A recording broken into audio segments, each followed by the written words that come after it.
And thank you for joining us here. Today, I'm going to have a conversation, an open conversation with the veteran and polycultured poet and podcaster and author of Leading Change in the Era of AI, um, Bill Kirst. Welcome. Thank you. Thank you for having me. I appreciate it. And good morning to you and to all the people watching. We're still it's still morning where we are, East Coast, West Coast, and to my European friends, well, good afternoon, I suppose. Absolutely. And so we decided to go improv on this one. Yeah. And yeah, there are three things from what I remember hearing you say in the Substack lives that I've watched. And your YouTube, your podcast. There are three things that we have in common. That's one, the company we worked in somewhere in our lifetime. And I go out on a limb to describe it. It's a three-letter word, but I tell people, I write it down like, it's the company that helped send astronauts um, that helped astronauts fly to the moon back in the 60s. Yep. So there's that one, and then there's also the improv. You've done improv classes, I've done improv classes, and then there's the Nashville songwriting thing, but it's a dream. And I thought, okay, we'll just dream away our conversation today. And of course, we're both humans. Yes. Um, and I think that's very important in this age of AI, in the era of AI. Absolutely. And also um what I gathered is that empathy is at the core of your work and your whole being, really. And can you tell us more about that, and what does that mean to you? What does empathy mean to you, especially in the workplace and in the era of AI? Absolutely. Yeah. Thank you for the invite and the opportunity to chat with you this morning about a topic I care deeply about. It's interesting. We mentioned that we both share that one company that we both worked for, the three-letter company that helped put astronauts on the moon. And you also mentioned the songwriting. And what's fascinating about those two things is I remember when I worked at that company many years ago, and they encouraged us to take, education and classes and things to become better leaders and better managers. And they said, you can take any class you want. And I signed up for an online class that was Songwriting 101.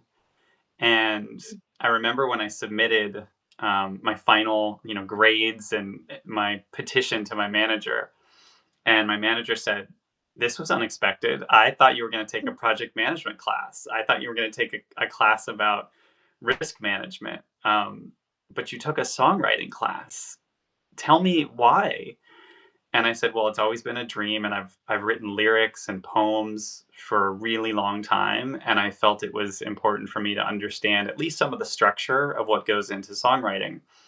And initially, that manager thought, "Well, that's kind of interesting. I'm not sure how that would benefit our company and our team." And then many months later, that same manager came back to me and said, "I now understand why you took that." And I said, "You do?" And she said, "Yes, because I could see what an incredible writer you are. Because when we put you working on proposals for new business, your proposals are really well received, and they lead to business, people wanting to do business with the company. And that's because you know how to write things in an expressive but concise way, and convey emotion through your writing." And I thought that was really powerful. And that told me then, when you take a risk, when you take an opportunity, and you chase something that you're passionate about with your full heart, good things come from that. Even if people don't understand around you the connection, it always comes through. And so for me, like that reminder of taking something that probably did not belong in a technology company or a management, consulting company, and introducing it, taking a risk, it benefited me and it benefited the business and it benefited everybody around me. So I wanted to kind of make that connection because I hadn't thought about that in a long time, and I appreciate you bringing that up as well. But yeah, I mean, at the heart of what I do, I mean, I guess I get the opportunity to do every single day, is what I call empathy at scale. So much of what we hear in the world of technology and AI, everything is at scale, right? Meaning go farther, go faster, um, and affect more lives. And I believe that if we took the same rigor and the same dedication of at scale and we applied it to empathy, then most of the problems that we're seeing in the world wouldn't wouldn't occur. Like, I don't think we'd be warring with each other. I don't think we'd be infighting with each other. I don't think there'd be political factioning happening, because the nature of empathy means that you sort of place yourself in the feelings, in the shoes, in the experience of another human.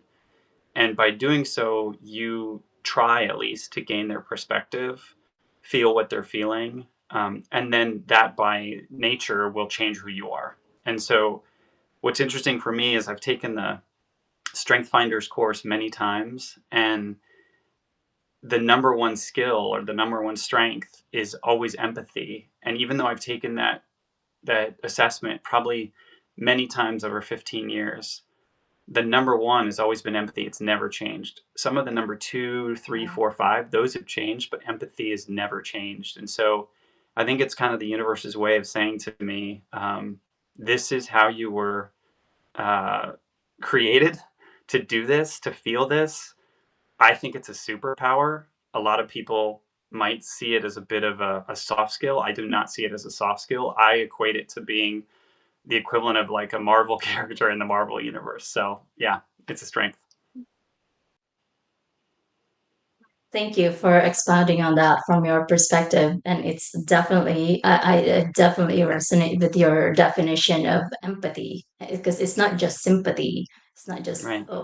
feeling somebody else's feeling, but truly taking in the perspective of another human being, of another person, and what they might be thinking, what they might be feeling, what they might be needing. And especially in the tech and in business, in leadership, that's really the core skill, um, if you can even call if you even can call it a skill. It's, to me, it's a way of being. Yeah. And and you have a background in the military, so, Hmm. and you've lived through so many ruptures, basically, right, in your life. Yeah. And do you think and you said you've taken all those uh, strengths finders quiz, no, it's not assessments, right? And Hmm. you were born to do this because it keeps on coming back. But did you know that as you were living through through those ruptures that happened, or It's did a really you good just question. wake up? Yeah. Yeah. I don't know if I don't know if anybody really has an immediate knowing when they're growing up, but I think what happens is that people, like you described, they encounter challenges in their life or they encounter occurrences in their life. And I think all setbacks shape us. But we have to have sort of that internal pilot light that exists inside of us to trust. And if we are not careful, the world will try and extinguish that pilot light. We'll say, ignore that. But I think when you're faced with adversity, or you're faced with challenges, two things happen. One, you have to look inward to really understand who am I under all these pressures. And then the other thing that happens is, who do I get to emerge as on the other side of this challenge? And I think too often, the world is unknowingly telling us not to trust ourselves, not to trust our inner light, and telling us to focus too much on what it takes to emerge on the other side. I think the two go hand in hand. Over my shoulder, there's a poster behind me here in my office um, that is in four different languages. It's very well known for the history of what it is, but it's from what's called Checkpoint Charlie. And so, those that don't know what Checkpoint Charlie is, it was the division line between East and West Berlin when the Berlin Wall was up. And so when people would go between West Berlin and East Berlin, they'd have to go through these checkpoints, these border controls. And this sign was a huge sign that basically said, you are now leaving the American sector, because Berlin was sort of cut up into different sectors: the British sector, the French sector, the American sector, the Soviet sector. And so the languages of that, the dividing, are on that poster. But it also reminds me that I grew up in places where there was a lot of tumult and a lot of revolution, and the Berlin Wall coming down. And I lived in Eastern Europe as a teenager, and all the challenges that came along with that. So it's a reminder to me that, in a sense, I've seen a lot of the world. I've seen a lot of history. I've been very fortunate to have seen it from a young age. And every one of those episodes shaped who I am. It shaped my ability to be more empathetic. It shaped my ability to want to learn languages, to understand writing, to to witness art, um, and all of those things came with good experiences and bad experiences. I can't pretend that all the experiences were wonderful. Many of them were very dark and very challenging.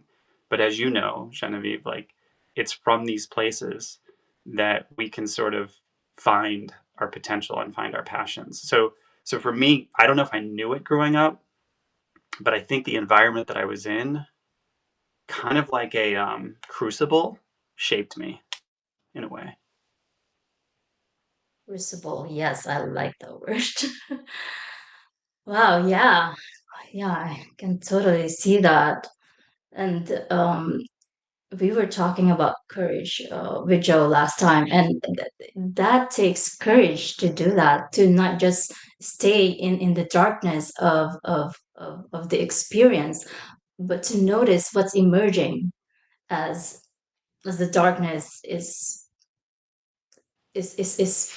happening or fading, because they do go both hand in hand together, is my experience, and that has been my saving grace for most of my life. And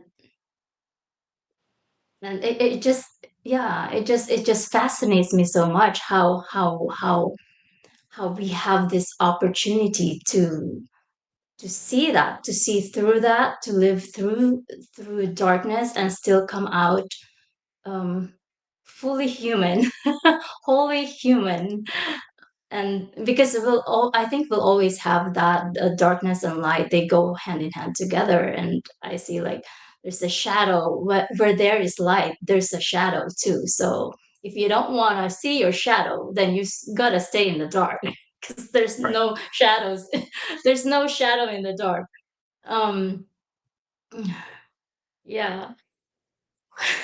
I'm still feeling a little bit nervous. I told you that in the beginning, but Okay. as we're going through it, um and this is also something, empathy is something that I have, it came to my life when I was 20 years old, and I was in a neighborhood full of darkness, let me put it that way. I did write about it in my on my Substack article. I think I called it "Trust the Floor That Catches Hmm. Your Fall."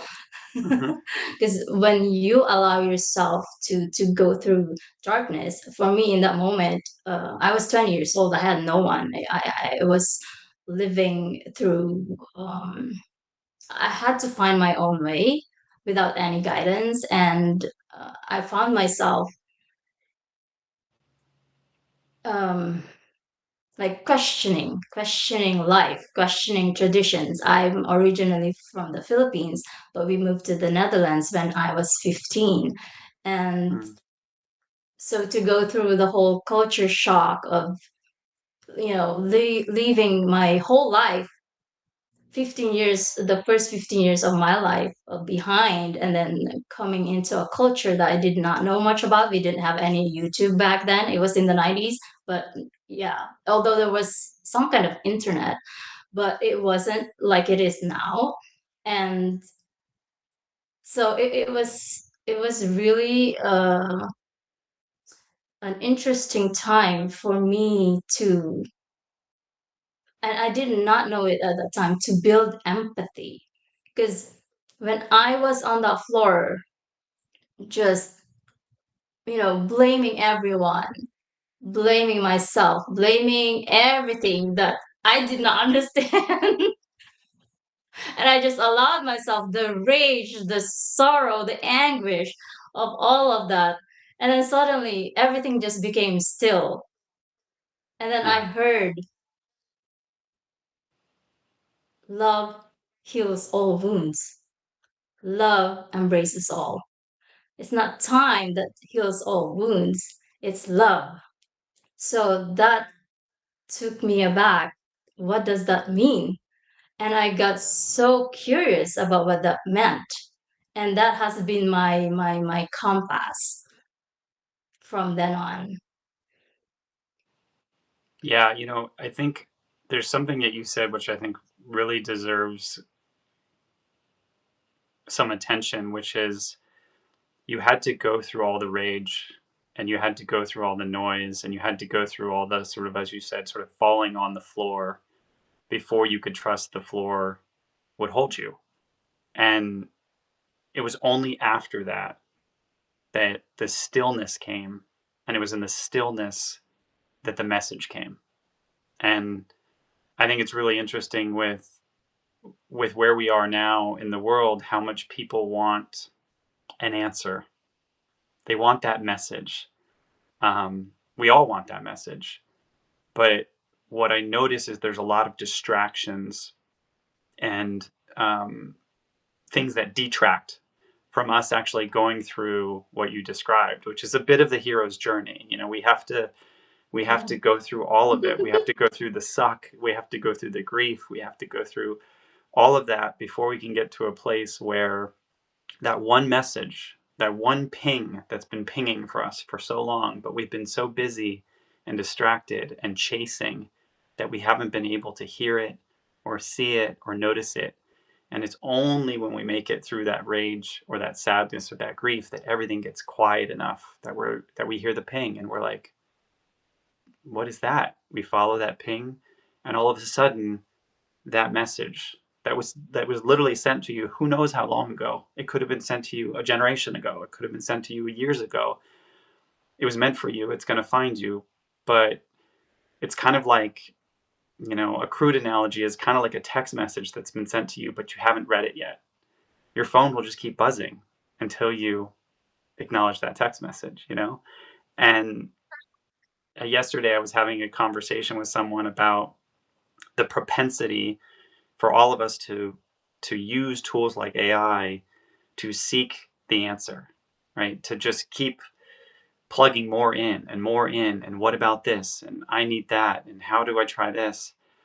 And in many cases, it does help some people, but in other cases, it causes them to just add more noise and noise and noise. And, I said to a dear friend recently, um, from a very loving place, I need you to unplug the screens. I need you to unplug the machine and I need you to go for a walk. I need you to be in nature. I need you to touch a tree. I need you to walk barefoot. All these things, all these tools, these screens, they will be here when you get back. But what I worry about is I worry about someone who's going to lose themselves in all of this stuff and not be able to recognize themselves when they go back out into nature, when they go and they're alone in their thoughts, in their own mind, without any prompts, without any responses. Um, that's one of my biggest worries is there's all these really beautiful messages that are meant for each one of us.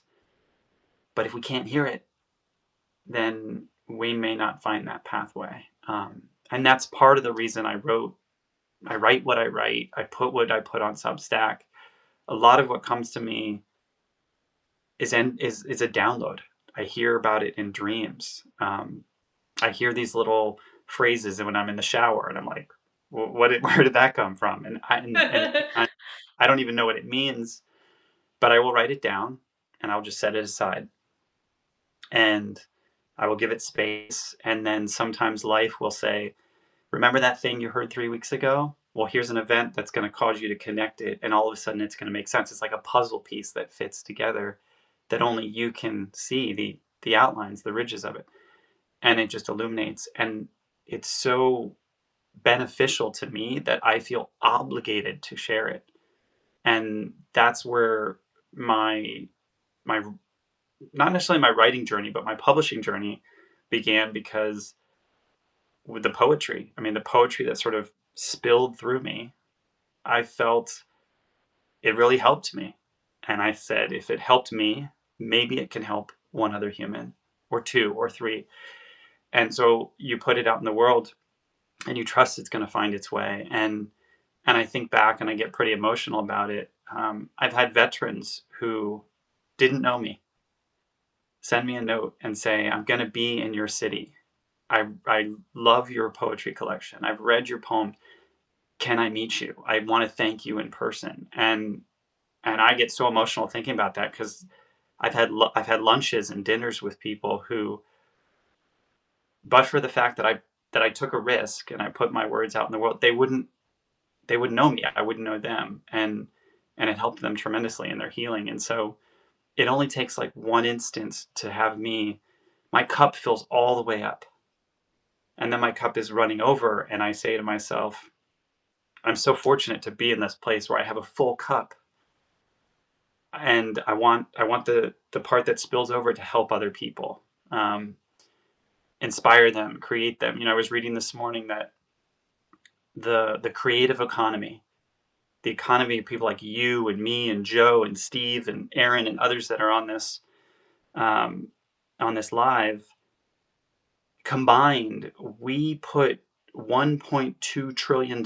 worth of economic value out in the world, and I think that's really important, that creatives and writers and designers and photographers be able to do their work unbridled. But as our community feels like it's collapsing, and as it feels like sometimes these platforms are taking entire bites out of us, it's harder and harder to keep showing up, which is why authors supporting authors, podcasters supporting podcasters, writers supporting writers. It's so important, because we were our community before all of this. I believe we will be our community after all of this. It just might be in a different form. Yeah. Oh, I'm so touched by all that you said.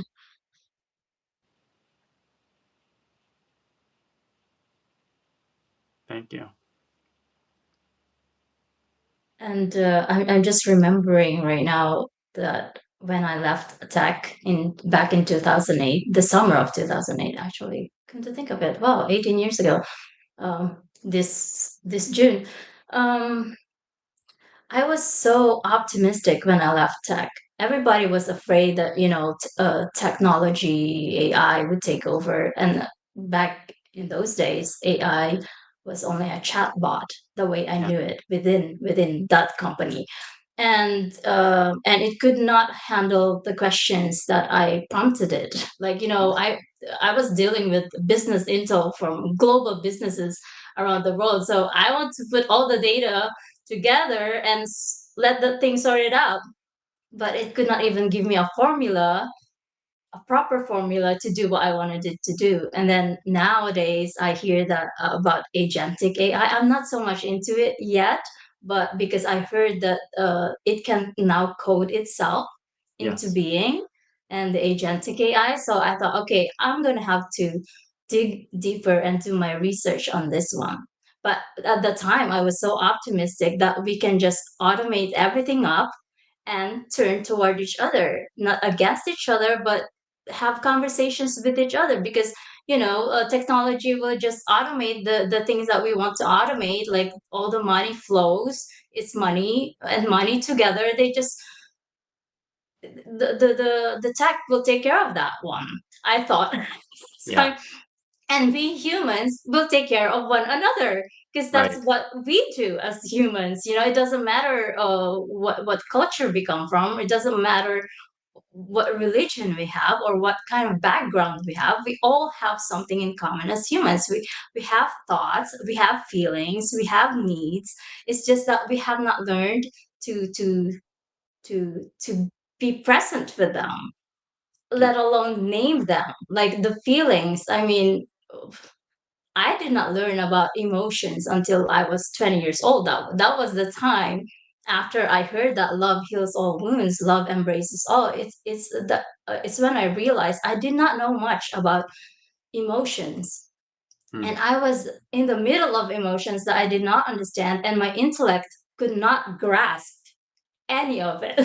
It's like I was reaching for my intellect to make it all sense, but nothing was making sense for my intellect. And at that time, I didn't even know about consciousness and all that. So when I left tech in 2008, that's what I have been doing, just turning toward local communities. And I did not know how rich my local community was. It was rich in arts and culture, all the projects to support one another. And nonprofits, local businesses, and also it's the seat of the government, which is basically boring. Or Mhm. that's the impression of the locals about the city. But the city of Amsterdam is a whole different city. It's a really very, very vibrant in arts and culture, and the museums there, and the storytellers in the city, and really everyone, the creatives. Yeah. Right. It's to me, it's a mecca of creatives. And it's I found that the richness of togetherness is so powerful, we don't even realize it, because we have not really, I think, talked about it enough or shared it enough, that how powerful it truly is. Hmm. And also, I totally underestimated online connections, because Yeah. I live an analog life basically. When Right. I left, I've lived an analog life because I really wanted to understand. Well, not so much understand, but I really wanted to participate in the world, in the local communities, and I did not even know then that I had a body. Right. I know it's strange, because it was all intellect. It was all intellectual work. And yes, sure, I was dancing, and singing, but to know that I have hands that can actually tend a garden, Yeah. it's totally different way of seeing the world and being in the world. And and I was also doing my yoga studies, so that's how I learned to come back to my body, and what I called at the time, to come to terms with my humanity, Mm. which sounds rather odd. Actually, come to terms with your humanity. Yeah, I'm human, so but to accept all the things that make me human, I suppose, it Yeah. feels more right to me right now. That was a long journey for me to to to feel safe in my own skin, that I Hmm. did not even know that existed. Yeah. It's interesting, like the way you described the sort of almost like the social contract that was placed out there was as you described, the technology was going to go handle the technology stuff, and it was going to leave the humans to handle the messy, emotional, feeling, touch together, belonging community. It was going to free up all this time to allow us to do that. And there have been so many failed attempts at that. I think, you could go all the way back to all the technological evolutions. And yes, there are many benefits, certainly not to be debated. There are also many um, sort of second, third order effects that took place that actually harmed people, that we don't always hear about. And it reminds me a little bit of the first words of the book that are in the prologue. I remember being very intentional about what I started with, and it's a quote that the founder of OpenAI, the product that is ChatGPT, he said this years ago, and I thought it was really quite profound at the time, um, and it stands even more true now. And what he said was, this era of AI is going to teach us more about humanity and what it means to be human. Now, it's interesting because he said that many years ago. We've since learned a lot about Sam Altman and his intentions and some of his decisions. And that to me makes this quote even more profound, because he's right and he's wrong. He's right in the sense that it is illuminating who we are in the most pronounced mirror, the way that we interact with this technology that is AI. We learn a lot about ourselves, but more importantly, we learn what it will never be, what it will strive to be, but it will never be. So, on both sides of it, we're learning about how it is sort of diminishing our humanity in ways.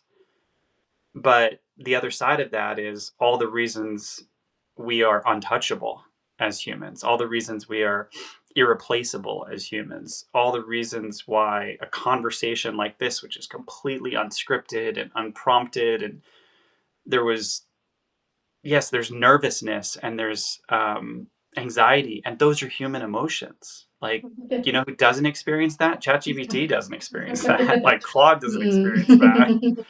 Um, any tool doesn't experience that. And so, by the nature of us allowing those emotions to come through, we're essentially putting a divine fingerprint on our essence. And I think that's worth doing. I think that's worth risking. Um, and part of what's really interesting about the book that I wrote is, I don't think I set out to write kind of this manifesto, but it ended up being this collection of love letters to humanity.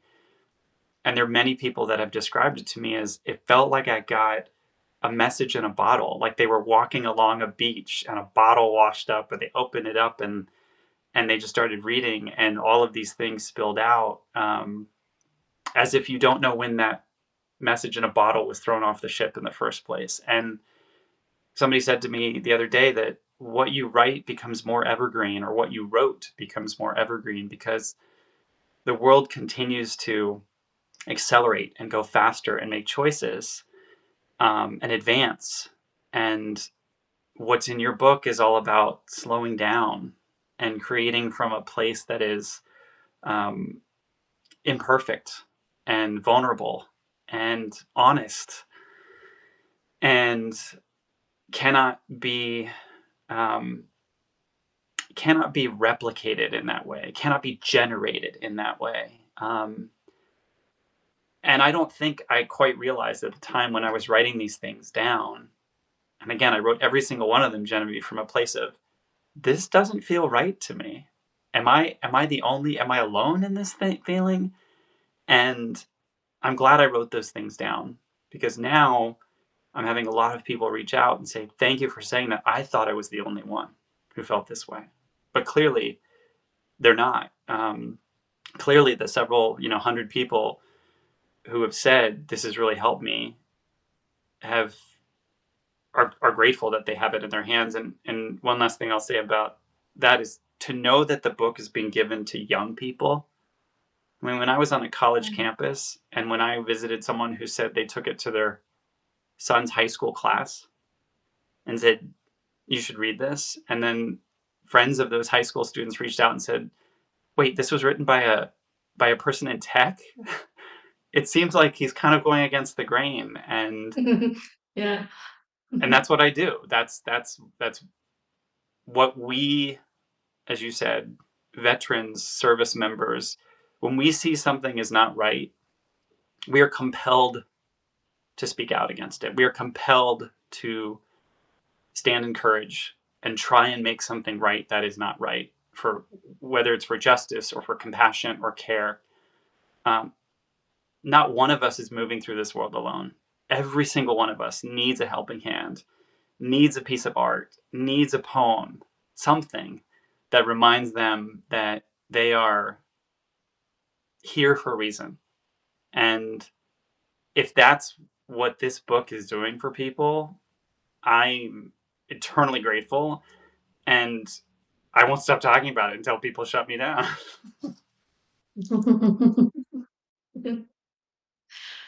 Yeah, that is so beautiful. The impact of just pouring your heart into a book and people finding it in their hearts to share it with other people and impacting the younger generations. Wow. And yeah, especially the contrast of empathy and tech. What?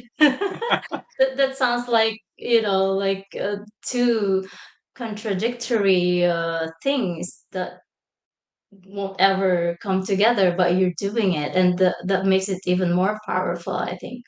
And um, and coming back to what you say earlier about your songwriting Mm, course that you took within the tech company, and that they finally saw the value of that.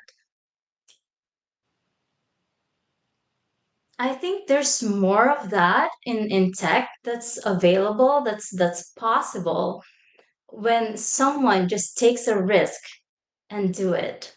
mhm, And I've actually been fortunate to have colleagues in tech and finance who actually told me to speak up and speak out. And that started when I was 21 years old and mm, I was just finding my way. And I didn't know at the time that that set the precedent for me to how to communicate in my professional life and in my personal life.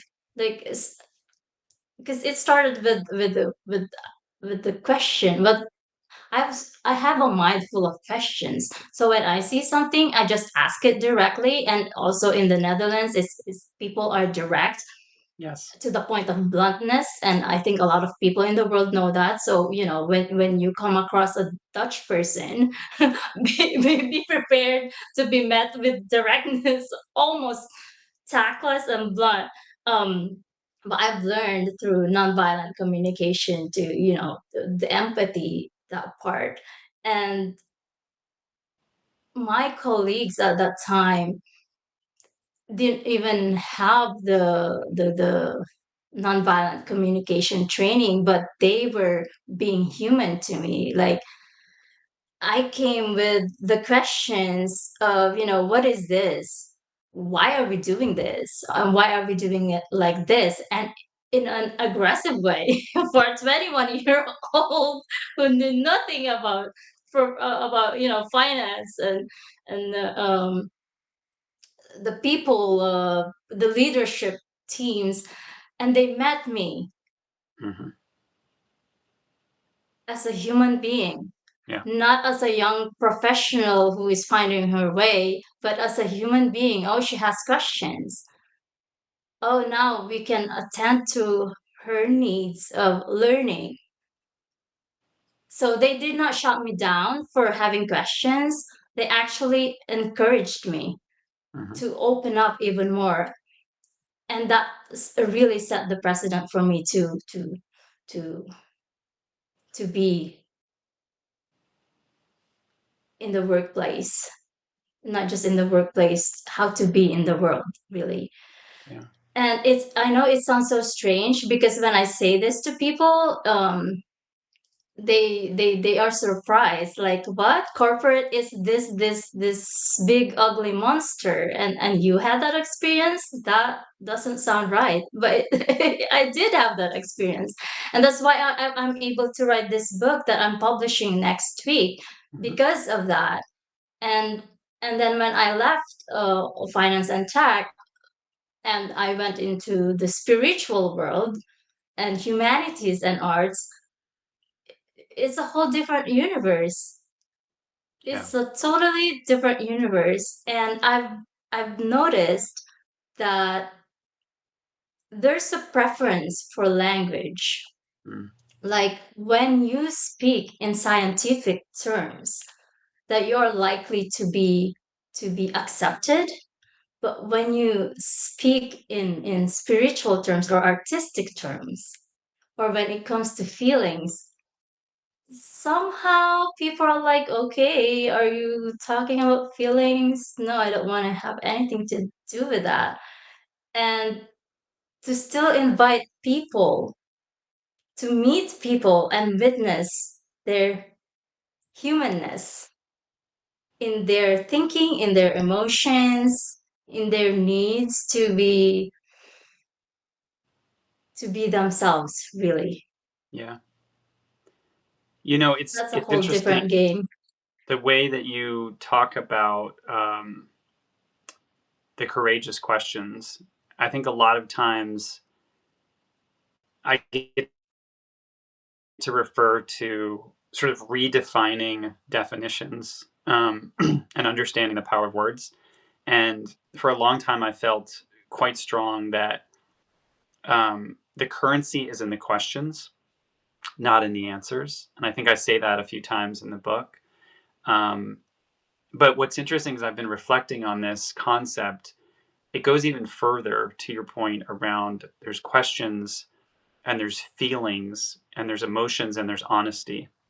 And I think asking a courageous question, for one, can't really happen without honesty. Like it can't happen without a sense of vulnerability.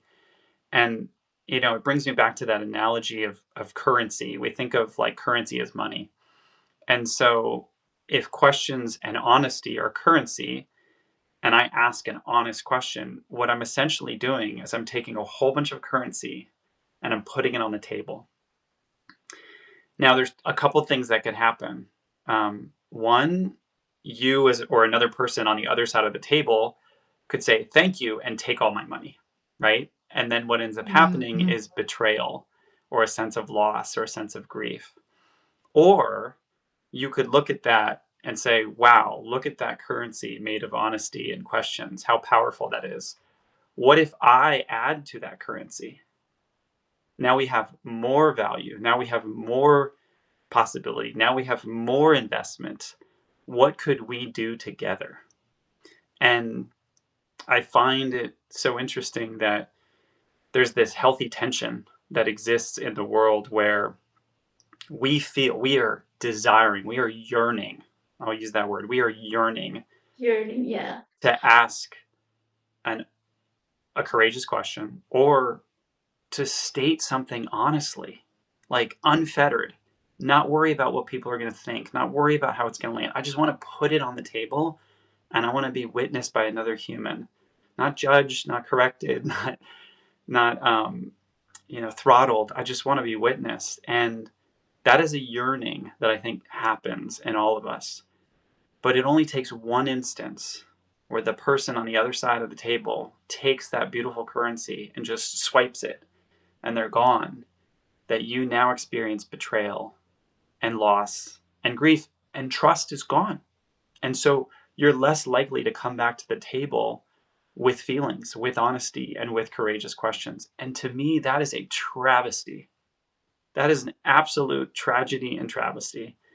And so part of the reason I find some of these things so powerful, talking with people like Joe and yourself and others, is we, for a moment in time, for a slice in time, we get to create a space where we put that beautiful currency on the table. And then somebody else comes and says, I'm going to put a little currency on the table. And this whole pot of gold is there. Just imagine what we could do with that, as opposed to that scarcity of I have to grab it and go and run. Mhm. And that's where I hope these platforms, I hope the people that are holding the strings of these platforms, I hope they see that, because you can't put a price on that feeling of witnessing someone and recognizing their worth and their value and their dignity and meeting them with grace. And if that happens between the pages of somebody's book, wonderful. If it happens in a conversation like this, wonderful. If it happens in them listening to a podcast while walking in a forest, wonderful. But I worry about those that have the power just wanting to grab that currency off the table and run. And that leaves us all in a place of mistrust and distrust. And I don't know. I will fight. I will fight that fight for as long as I'm breathing. I hear you. Well said by a veteran Thank you. and human with the heart. Empathy, empathy. I can truly feel that.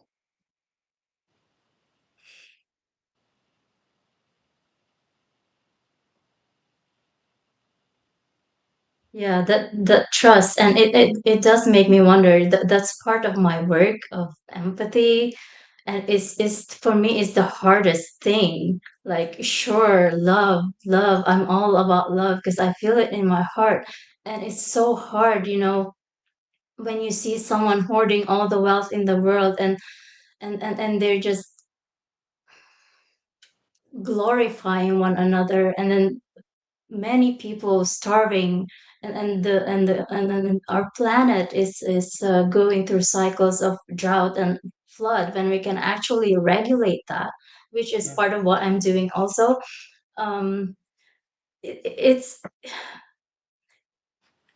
I feel enraged seeing that, and anguished. I feel the deep sorrow. Hmm. um and on the other hand, the empathy, the radical compassion, as I call it, comes through and asks the question, what might they be thinking, experiencing, living through, feeling, for them to be acting like that?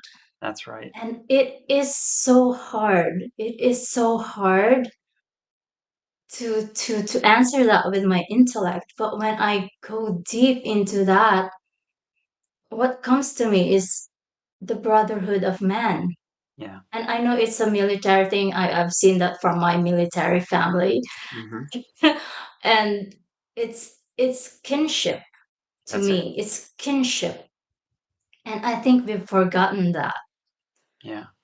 And that's why we gather here.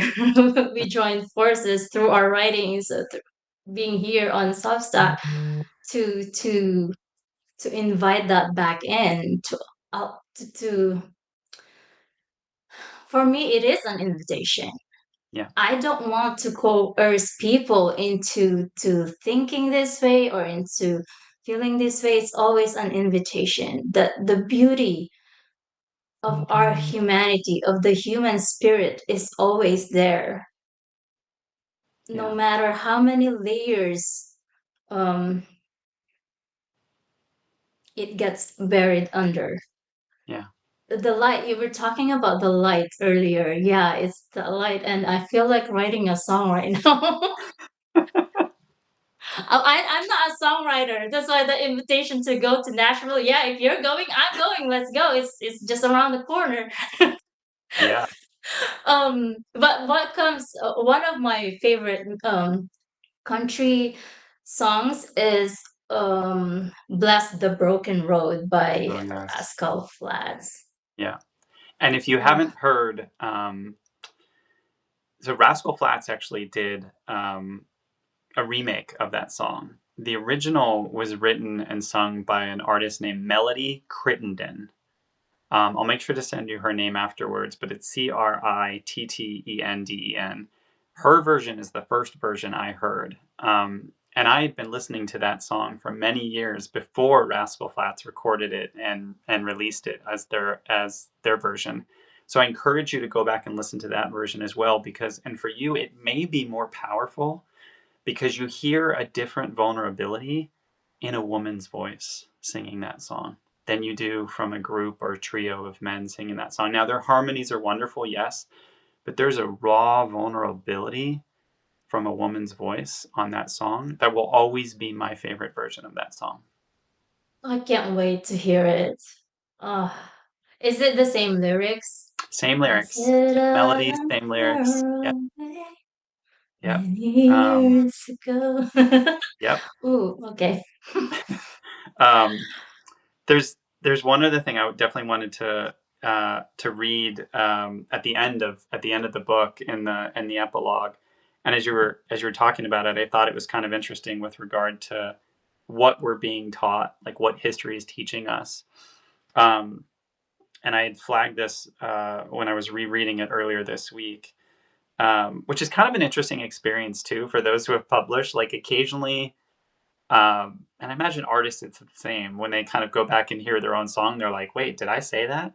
So sometimes you go back and you read your stuff and you're like, Yeah. "Did I write? Wow, I wrote that. Wow." What? Yeah. Um, so the part that I kind of went back and sat with was this portion that says, "If history teaches us anything, it's that when power and wealth steer creation, beauty can emerge to be easily manipulated, censored, and dressed as progress when it's actually propaganda." And then I go on to talk about how we counter that tendency. And I call that the vanishing art of the slow chisel. So, like the chisel that you use to carve wood or to carve marble. Um, and I stated that Michelangelo once revealed his philosophy in a single sentence. He said he saw the angel in the marble and carved until he set it free. This act of removing stone bit by bit until the figure emerged wasn't technical, it wasn't tactical, it was spiritual. It required time and patience and the willingness to live with imperfection. The slow chisel is disappearing from our world. We have forgotten how to write. We have forgotten how to draw. We have forgotten how to think. And soon enough, we will have forgotten how to dream. This terrifies me. And that is why I journal my dreams so often. So I have a map and an escape route back to the place where I can remember who I am amidst all this change.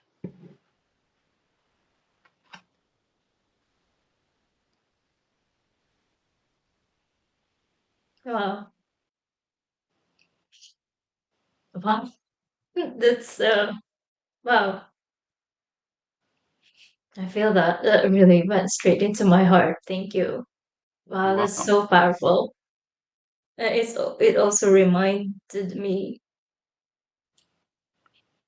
the chiseling, the chiseling, sculpting and pounding and drilling sensations in my head for the last 9 years, and then to see it from that perspective, like he was carving out something beautiful. It's not technical, it's not tactical, but something is spiritual. So that must have been what's been happening in my head all these nights for me Yes, to be able to do this.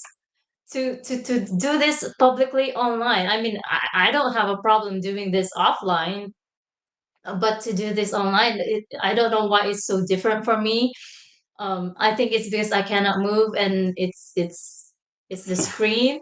So I'm still working with that. Like it's my friend. I can call it my friend. On the screen, it's okay because we are connecting. Um, yeah, and thank you. you're welcome. Remember, he saw the angel in the marble. He just had to set the angel free.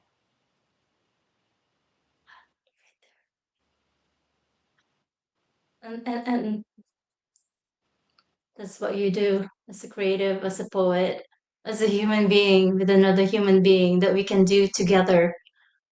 the power of togetherness. That's what this is about. Being human together in where we are and what we do. Yeah.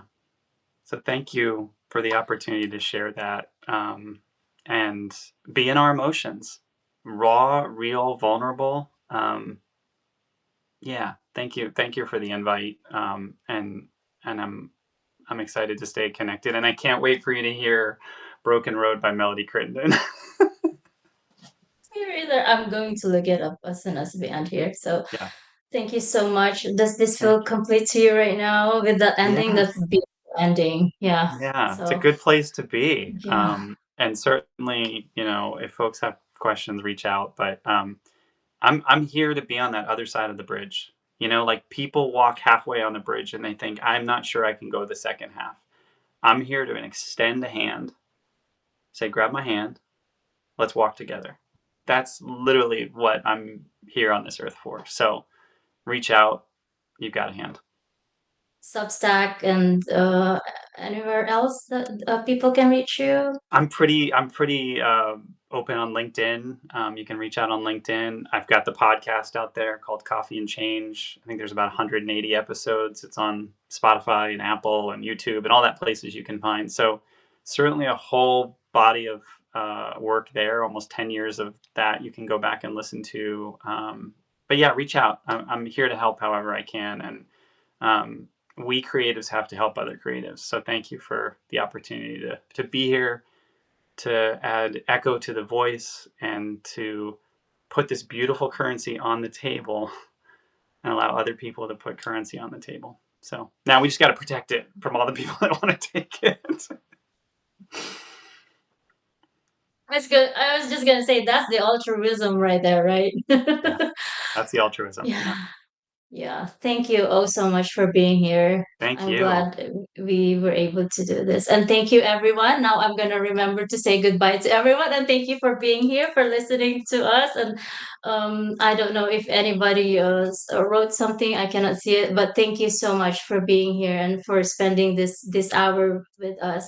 Yeah, thanks so This much. is the currency that we're putting out there, and it's the frequency as well. So we live in an energy field of frequencies and invisible things, like the wind is invisible. So I Exactly. just look forward to whatever emerges through this.